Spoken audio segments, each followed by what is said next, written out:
While ArcelorMittal depositing the dues can be considered the first victory of IBC Section 29A, what happens to New Metal remains to be seen.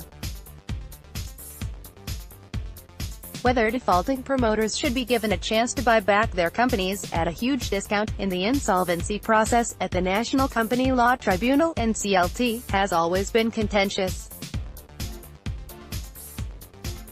Indeed, when Finance Minister Arun Jaitley brought in a change in the law to say this would be allowed as long as these defaulting promoters made their loans standard, so, if for instance, they had defaulted for over a year, the amount of money that they had failed to pay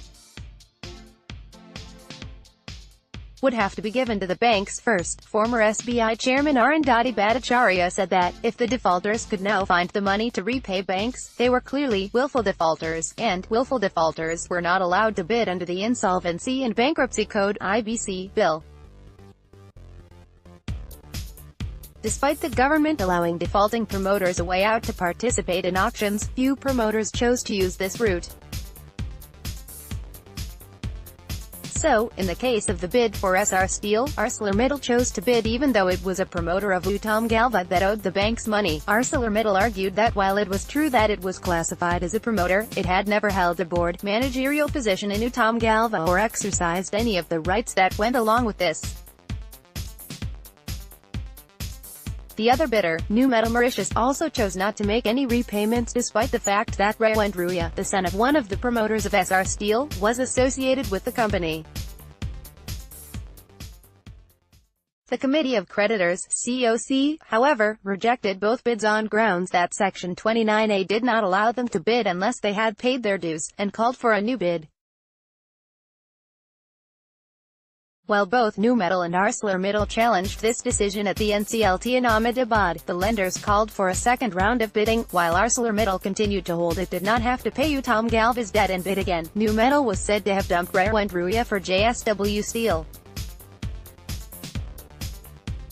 The case then had a twist since NCLT ordered that the COC reconsider the bids in the first round and, on Tuesday, ArcelorMittal deposited 7,000 crore rupees in an escrow account of State Bank of India, supposedly with the condition that it be declared an eligible bidder.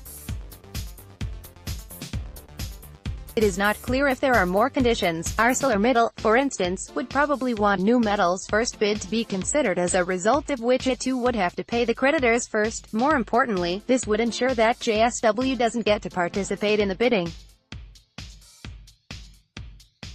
While ArcelorMittal depositing the dues can be considered the first victory of IBC Section 29A, what happens to New Metal remains to be seen.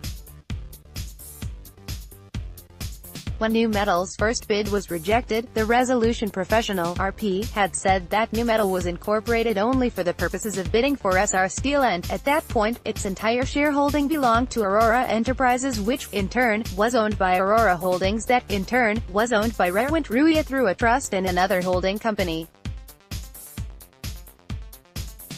According to the RP, VTB Bank of Russia, which is a part owner of New Metal, was sold a stake later. In other words, it is still too early to say whether Section 29A is working, but a beginning has been made with ArcelorMittal.